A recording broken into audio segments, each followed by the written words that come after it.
Bueno, buenos días a todos. Somos Agustí Romero del Departamento de Fruticultura de IRTA y Leontina Lipán, investigadora de la Universidad Miguel Hernández. Y hoy vamos a tratar aspectos relacionados con la calidad de la almendra, especialmente desde el punto de vista de la producción.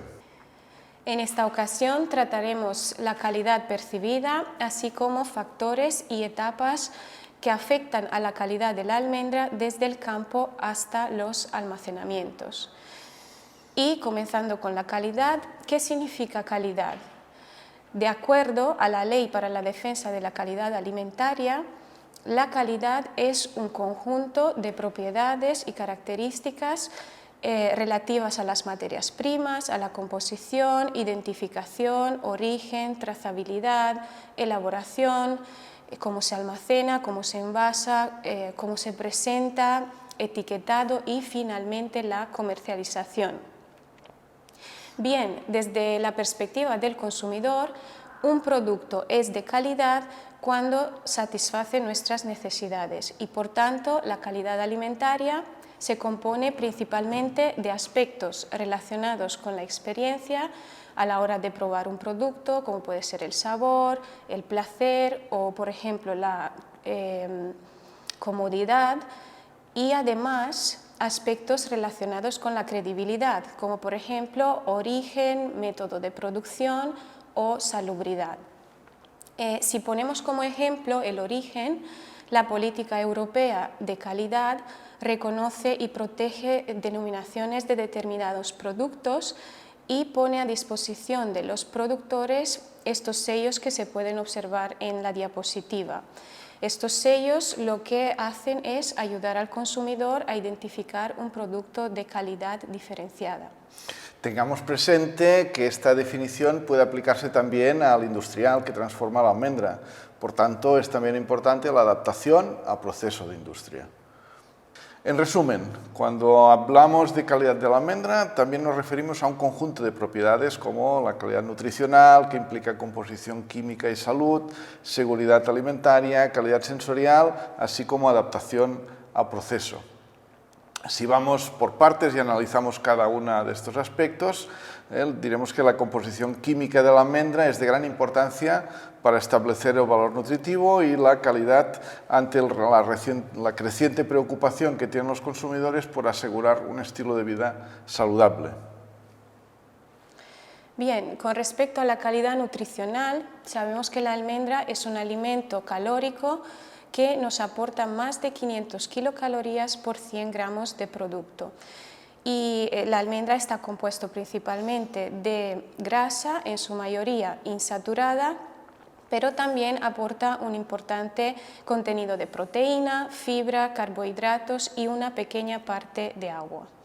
Debido a su composición, el Reglamento Europeo permite usar en su etiquetado varias declaraciones nutricionales como son bajo contenido en azúcares, alto contenido en fibra, fuente de proteínas o un alto contenido de grasas insaturadas.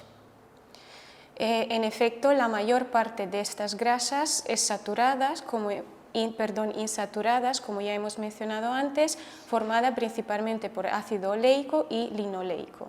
Y además tiene solamente 4 gramos de grasa saturada y, como cualquier alimento de origen vegetal, no contiene colesterol. También podemos añadir que las almendras tienen un alto contenido de vitamina E y vitaminas del grupo B y minerales importantes como, por ejemplo, alto contenido de potasio, de fósforo, de magnesio y fuente de hierro. Todos estos compuestos lo convierten en un alimento de alta densidad nutricional, ya que a pesar de ser un producto calórico, tiene una alta cantidad de nutrientes por caloría, así como polifenoles en la piel, vitaminas y también minerales. Todo esto hace que el Reglamento Europeo permita utilizar en el etiquetado, además de las declaraciones nutricionales que ha comentado Agustí antes, declaraciones saludables, como por ejemplo los folatos o el ácido fólico contribuye al crecimiento de los tejidos maternos durante el embarazo. O también la vitamina E contribuye a la protección de las células frente al daño oxidativo y así muchas más declaraciones saludables relacionadas con vitaminas y minerales. Veamos ahora el tema de la seguridad alimentaria. Para que un alimento sea de calidad también tiene que ser seguro. En el caso de las almendras, los aspectos más importantes a tener en cuenta son la contaminación por aflatoxinas y la presencia de almendras amargas. En el caso de las aflatoxinas, estas son unos compuestos tóxicos y carcinógenos generados principalmente por dos especies de hongos del género Aspergillus. Este hongo le gusta más las zonas con climas cálidos y húmedos y que puede crecer utilizando las almendras como sustrato. Y bien, ahora, debido a su toxicidad en humanos, las aflatoxinas son una de las mayores preocupaciones de los comerciantes de almendras y deben ser evitadas durante el proceso de cultivo y manipulación. Las esporas de los mohos están en el suelo y pueden transferirse del suelo a la cáscara de la almendra puede entrar a los almacenes, de allí al grano, donde el hongo entonces puede crecer y producir estas toxinas que permanecerán sobre el grano durante todas las etapas posteriores, y eso es porque las micotoxinas, una vez sintetizadas y depositadas, son muy resistentes y difícilmente pueden eliminarse. Para reducir el riesgo, que sería de lo que se trata, pues siempre es importante o eliminar los frutos que permanecen en el árbol al final de la cosecha, cosechar en un momento óptimo o hacer una gestión rápida de la almendra una vez la tenemos cosechada hasta las operaciones de acondicionamiento. En cualquier caso hay que tener presente que la intensificación moderna del cultivo, la puesta en riego, el manejo de grandes volúmenes con una mayor humedad, pues hacen que debamos replantearnos todas las operaciones técnicas de poscosecha de la almendra. Ciertamente hay que implicarse de pleno en la gestión de poscosecha, ya que tenemos que evitar estos problemas. ¿Por qué? Porque la Unión Europea cuenta con una de las normas de seguridad alimentarias más estrictas del mundo. En el caso de la contaminación por aflatoxinas o por otras toxinas, una herramienta clave para detectarlo es el sistema de alerta rápida. En esta herramienta permite que todas las autoridades de control de la Unión Europea intercambien información de forma rápida y eficiente en el caso de detectarse un riesgo para la salud humana. Bien, con la ayuda de esta herramienta, como se puede observar en la diapositiva, se han detectado 27 alertas por micotoxinas en almendras en los últimos 2 años. Y como se puede observar en la gráfica, Estados Unidos y Australia son los países que más casos de almendras contaminadas han exportado a Europa. ¿Y por qué ocurre esto? Pues básicamente porque son productores mundiales y además la mayoría de las almendras de Estados Unidos y de Australia son de cáscara blanda y se cosecha en el suelo. Por todo esto facilita la contaminación de mohos y por tanto generación de aflatoxinas. Y con respecto al otro problema que hemos indicado, el de seguridad, bueno, pues las almendras amargas hay que comentar que lo primero que hay que comentar es que la percepción de peligro que tenemos en el Mediterráneo y en otros países no coincide. Por ejemplo, en Estados Unidos y Japón consideran que una almendra amarga contiene determinada concentración de cianuro que resulta tóxico y es mortal.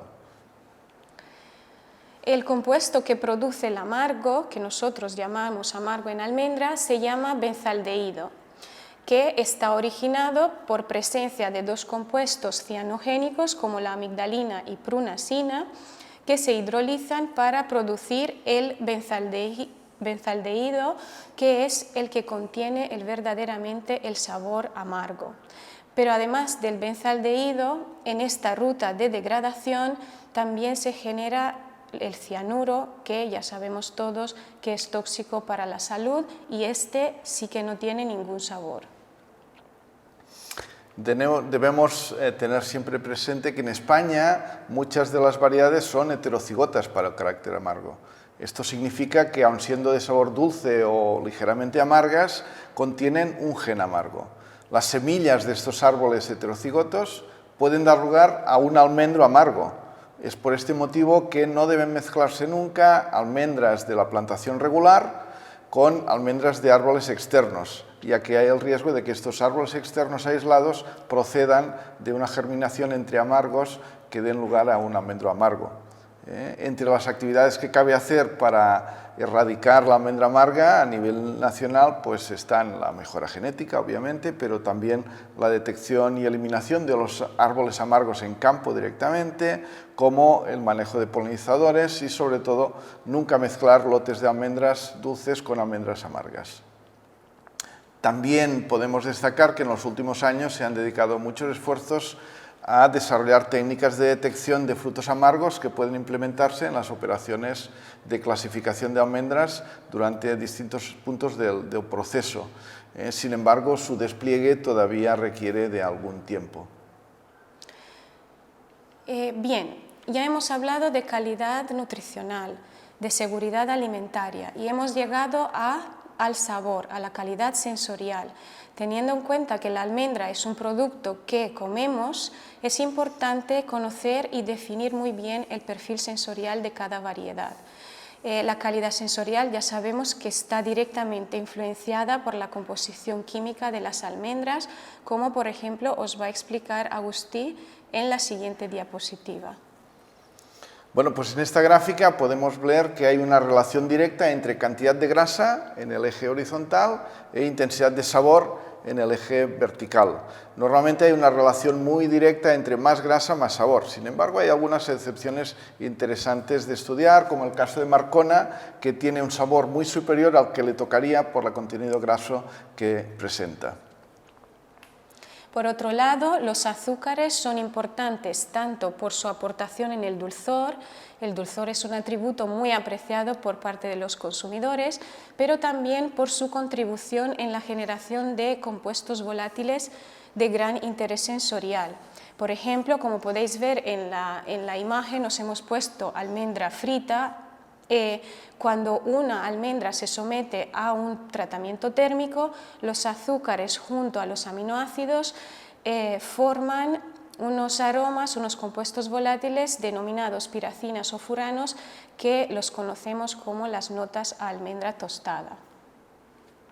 Tal como comentamos, cada variedad tiene un perfil sensorial diferente y esto lo podemos comprobar al analizar compuestos volátiles de estas almendras. Sin embargo, cuando aplicamos análisis sensorial podemos observar más cosas, como por ejemplo en la gráfica el grupo de variedades en azul son españolas, mientras que el grupo de variedades en rojo corresponden a origen americano, y se ve que están separadas, básicamente están separadas por sabor. La gráfica de la derecha nos informa un poco de cuál es el vector que implica la mayor separación entre los dos grupos. Vemos que a la izquierda las variedades españolas en azul básicamente tienen un gran sabor a almendra, cosa que no sucede con el grupo de variedades rojas de Estados Unidos a la derecha del gráfico, en dirección opuesta al vector de sabor. Por cierto, en la calidad sensorial no todo es el sabor, aunque es muy importante, pero también es importante la dureza, el crujiente, la sensación más o menos oleosa, y esto no solo en el grano de almendra, sino también en sus derivados, como por ejemplo el turrón, el chocolate, bombones, etc. Y bueno, estas características dependen tanto de la composición de la almendra como de la interacción con otros componentes de la receta y las condiciones del procesado. Pero bueno, veamos algo sobre el último de los componentes de la calidad, que es la adaptación al proceso. Lo primero, para que una almendra se adapte bien a cualquier proceso, obviamente, es que no lleve residuos ni de cáscara, ni de polvo, ni de piedras, ni de otros artefactos. Tampoco interesan frutos que tengan malformaciones, como un exceso de frutos con presencia de uña, o exceso de frutos dobles, o frutos que tienen manchas internas que no se perciben desde el exterior. Obviamente tampoco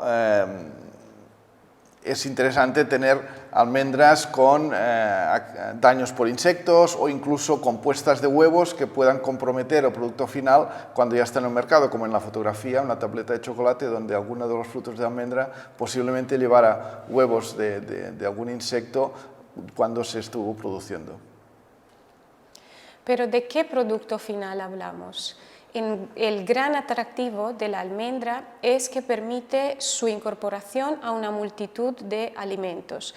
Cada una de estas industrias tiene sus propios requisitos. Para una es importante el tamaño, para otra el color, para otra la vida útil, pero en todo caso lo que todas las industrias tienen en común es que exigen uniformidad en aquellos atributos que definen su producto.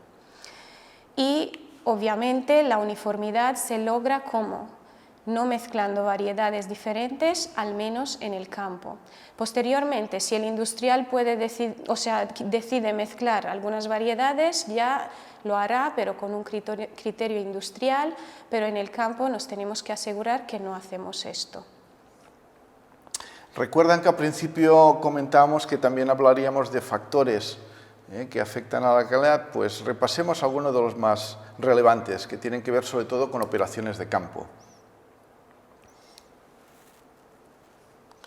Los factores que influyen sobre todo son las condiciones climáticas, la ubicación de estas fincas, las prácticas y técnicas culturales que estemos aplicando.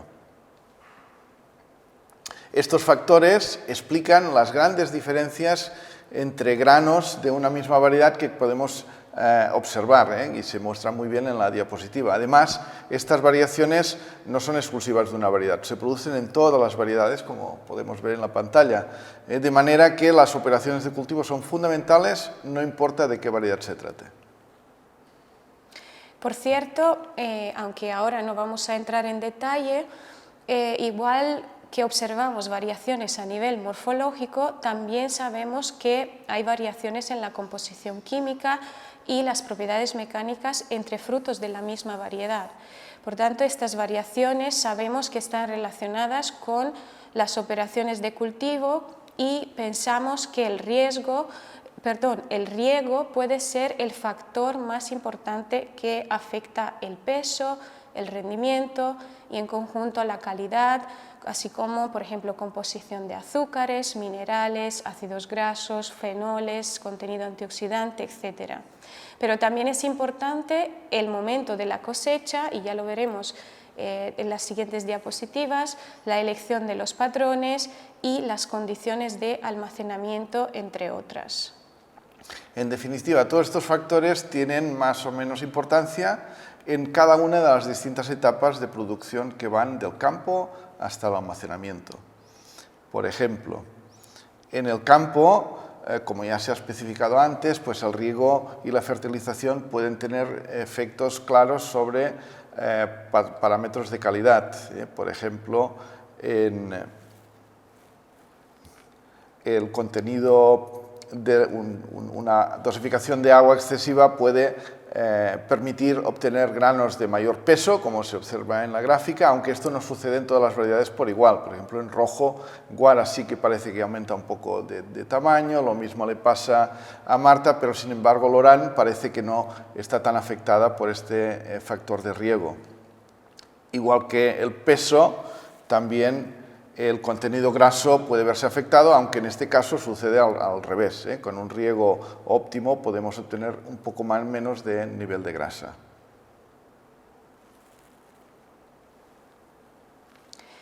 Como ya se ha comentado previamente, la cosecha también afecta a la calidad. Y como podéis observar en la diapositiva, una cosecha temprana produce un grano de mayor humedad. ¿Y eso qué significa? Mayor riesgo microbiológico y mayores necesidades obvias de secado, que implica un gasto de energía. Por otra parte, la cosecha temprana también implica un menor contenido graso en algunas de las variedades. Vemos que la variedad Ferragnés no está influenciada por la cosecha, pero sí la variedad Lorán y otras de ellas que ahora mismo no están marcadas en la diapositiva. También vemos un menor contenido de azúcares y, como se puede observar en la presente gráfica, este sí ocurre con diferentes variedades. Para terminar esta parte, recordar que no solo es importante el momento de la cosecha, sino también el cómo se cosecha. Ya hemos comentado antes que cuando el fruto permanece en el suelo tiene un mayor riesgo de contaminación microbiológica, pero también tiene mayor riesgo de pérdidas por acción de roedores u otros animales. Ya hemos indicado la gran importancia de reducir el exceso de humedad de cáscara y grano para evitar alteraciones microbiológicas, pero también existe el riesgo de que un exceso de humedad en el grano promueva subidas de acidez por hidrólisis de los triglicéridos o grasa, así como otras alteraciones enzimáticas que dan lugar a pardeamientos del grano. La primera operación importante va a ser el secado. Tradicionalmente el agricultor español manejaba pequeñas producciones, cosechadas tarde, con un bajo nivel de humedad y por tanto unas bajas necesidades de secado, de manera que con una simple exposición al sol unas horas al día solía ser suficiente para situar la humedad en la zona de seguridad.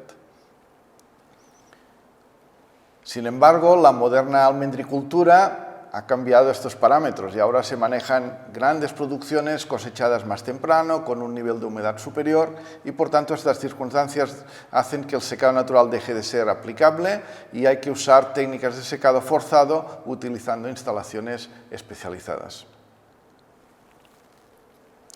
Bueno, tras el secado, la siguiente operación importante es el almacenamiento. En esta etapa, el factor crítico a controlar, ¿cuál es? Es evitar la rehumectación por lluvias o condensaciones que finalmente puedan promover crecimientos microbianos y sobre todo aumentos alarmantes de temperatura en el núcleo de las pilas. Es por ello que por cada sistema lleva asociadas operaciones encaminadas a reducir estos riesgos, como por ejemplo el volteo en las pilas o el trasvase entre silos. Como ya hemos indicado repetidamente, el proceso industrial y la calidad van íntimamente relacionados. Sin embargo, cabe destacar dos aspectos importantes. Por una parte, cualquier proceso tiene mejores resultados cuando se aplica sobre lotes homogéneos de almendras, lo cual implica el concepto de variedad como de calibre dentro de la variedad, pero por otra, todo proceso industrial aparece un nuevo concepto no tratado antes que tiene que ver con las pérdidas por roturas debidas a la manipulación física de los lotes. Precisamente el proyecto Qualinut, donde participan diferentes variedades, diferentes empresas de España, aborda este problema de las roturas. Las dos operaciones comunes a la mayoría de los procesos industriales son el descascarado y el repelado. En el caso del descascarado, esta etapa implica un gran riesgo de pérdidas por roturas de granos, contaminación microbiológica y contaminación por restos de cáscara en el grano. Y en el caso del repelado también implica riesgo de roturas, así como alteraciones de color, riesgo microbiológico y una evidente pérdida de peso debida a la eliminación de la piel y con eso todos los compuestos fenólicos. La producción de productos semielaborados como la harina, los bastones, el granillo, ya sean en crudo o tostados, conlleva riesgos y dificultades específicas asociados a veces al exceso de grasa o de azúcares que pueden dificultar las operaciones de producción de estos semielaborados, pero también riesgos oxidativos y microbiológicos derivados de la enorme relación superficie externa a volumen que tienen estas partículas. Y bien, ya hemos llegado al final. Obviamente sabemos que existe una etapa final que afecta directamente al consumidor, que no la vamos a incluir en estas jornadas. Muchas gracias. Muchas gracias.